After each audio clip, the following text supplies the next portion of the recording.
Sudden గా April 29 పైన hype పెరిగిపోయింది. మెగా అభిమానులు, ప్రేక్షకులు అంతా ఏప్రిల్ 29 గురించే మాట్లాడుకోవడం మొదలుపెట్టారు.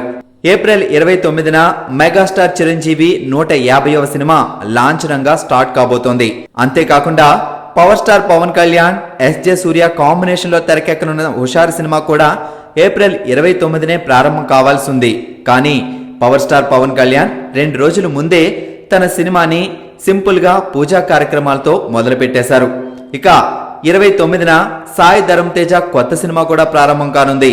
ఇప్పుడు మెగా ఫ్యాన్స్ కి మరో గుడ్ న్యూస్. ఇటీవలే సరైనోడుగా వచ్చిన అల్లు అర్జున్ తన నెక్స్ట్ మూవీ తమిళ స్టార్ డైరెక్టర్ లింగుస్వామితో చేయబోతున్నాడనే విషయం తెలిసిందే. జూన్ లో ప్రారంభం కానున్న ఈ మూవీకి ముహూర్తాలు లేకపోవడం వల్ల ఏప్రిల్ 29న పూజా కార్యక్రమాలతో లాంఛనంగా ప్రారంభించబోతున్నట్లు ఫిల్మ్ వర్గాల టాక్. ఈ పిల్లలు కోరికలు కోరుతూ ఉంటారు. అలాగా చాక్లెట్లు అడిగినట్టు అడుగుతాడు మన బన్నీ.